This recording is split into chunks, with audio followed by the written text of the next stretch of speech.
Chers amis, Shabbat Shalom, nous allons étudier la paracha de Vayetse.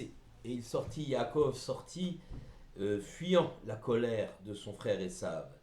Il se rend à Haran, aux confins de la Syrie et de la Mésopotamie. Là, il trouvera refuge auprès de son oncle Lavan. En chemin, il s'arrête dans un lieu prestigieux, le Har Moria, le futur mont du temple, là où son père Yitzhak faillit être sacrifié. Yaakov l'ignore, il ignore la sainteté de ce lieu.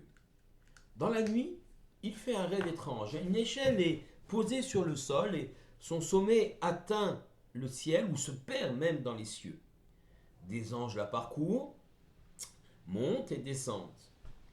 Le Rav Chaim Ben Attar, 1696-1743, commande ce passage dans son ouvrage Or HaChaim, le chemin de la vie.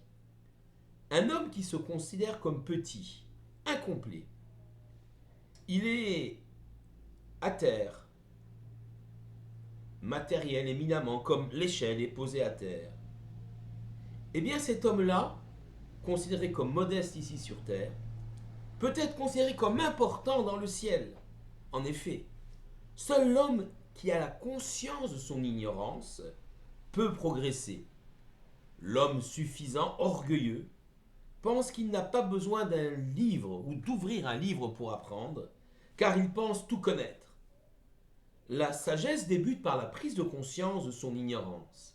Cette échelle, qui relie le ciel et la terre, relie les gens les plus humbles vers les cieux, vers les gens les plus élevés, montre l'ascension possible pour peu que l'on prenne conscience de son niveau d'ignorance. Le sage de notre tradition est qualifié de Tamid Chacham, d'élève sage. En effet, celui qui veut acquérir la connaissance, l'intelligence, doit accepter qu'il sera un élève perpétuel. La Torah issue de l'Esprit divin porte une infinité de sens. Et la vie d'un homme serait trop courte pour pouvoir cerner tous ces sens-là. Par contre, génération après génération de juifs après génération de juifs, l'édifice de la sagesse d'Israël se construit. Nous pouvons nous appuyer que sur nos anciens, qui nous ont transmis le savoir afin à notre tour de le faire progresser. Nous sommes tels des nains face aux anciens, mais des nains juchés sur les épaules des géants. Une autre explication de l'échelle, le Soulam Yaakov, l'échelle de Yaakov nous est proposée. La valeur numérique, la guématria, du mot Soulam, échelle, est équivalente à celle du mot mammon, argent. L'argent est l'élément le plus matériel qu'il soit. Il est comparable à cette échelle posée à terre. Mais l'échelle s'élève dans le ciel. Son sommet se perd dans l'infinité spirituelle. Ainsi l'argent. Les éléments matériels peuvent être sanctifiés lorsqu'ils sont utilisés pour une mitzvah, pour un projet, pour l'éducation, pour une école. L'argent alors, éminemment matériel, devient quelque chose un moyen de progresser spirituellement. Un autre mot pour le dire, le mot argent en hébreu, kesef, cela traduit les désirs. Effectivement, les désirs, désirer, c'est quelque chose que l'on veut désirer pour soi-même, pour sa jouissance, ou alors pour progresser spirituellement. La Gemara Sota 12a affirme: les tzadikim chérissent leur argent plus que leur propre corps. Voilà une affirmation bien curieuse, parfois digne des caricatures nauséabondes du juif qui aime l'argent. En réalité, le Talmud nous explique que le corps d'un homme lui est donné à sa naissance. Chacun d'entre nous ne peut maîtriser cet élément, issu de la génétique, issu aussi de la volonté divine. Par contre, la façon dont nous avons acquis les biens matériels témoigne de notre grandeur ou de notre décadence.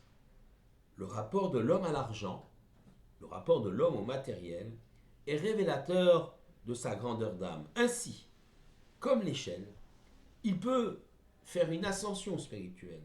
Il peut se grandir au quotidien dans un rapport au matériel et surtout dans un rapport à autrui et à ce matériel qu'il va utiliser pour autrui, un rapport à autrui qui sera un rapport noble, un rapport altruiste, un rapport d'aide.